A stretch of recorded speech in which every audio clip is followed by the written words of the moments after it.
Alex, and fellow students. I'm writing my speech about how cheerleading is a sport, as many don't believe it's considered a sport. We got spirit, yes we do, we got spirit, how about you? Short skirts, loud voices, and tons of energy. That's what most high school students define as a typical cheerleader. Most of the teenagers in this world will have this opinion. Along with being the blondes of the school, cheerleaders are also seen as the wannabe athletes.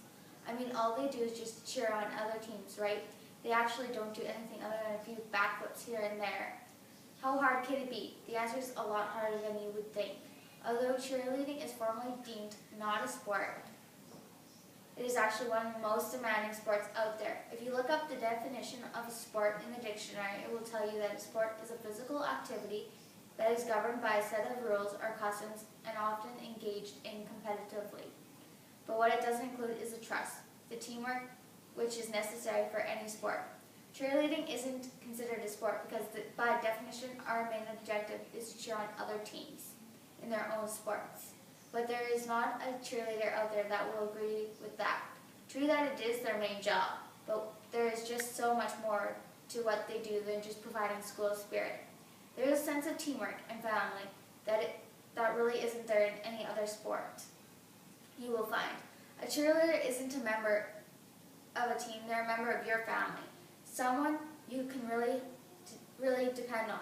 They literally put their lives in their hands for their teammates every day just to get a fraction better. There is a trust that is not easily broken. As with dedication to our team, and with that dedication comes practice. The average cheerleader practices about 10 hours a week.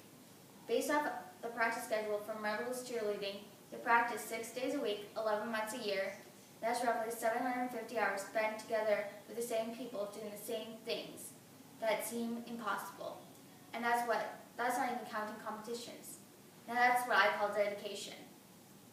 Along with competitions come rules. And with cheerleading there's a lot of rules.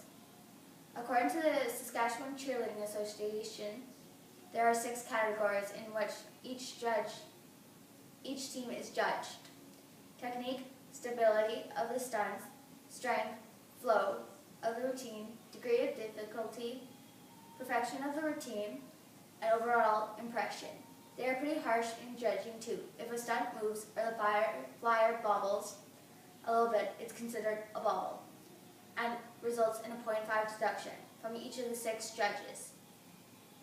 If a sign or bow is left on the competition floor after the allotted time for the cheer, it is done. That's another 0.5 deduction. If the music ends before you do, deduction. If you're sloppy in your motions, deduction. If you look tired or don't yell loud enough, deductions. If you're sloppy in your motions, there's another deduction. If your routine is over the allowed 2 minutes and 30 seconds, deductions. If you leave something behind on the floor, you're done. In Rebels, someone lost a hair clip during the routine and they were pushed to 3rd place due to that. Judges score the dancers at dance competitions the same way they do with cheerleaders.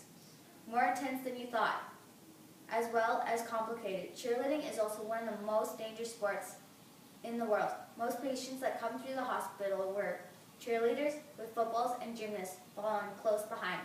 Stunting and tumbling and jumping 300 plus days of the year has effects on people.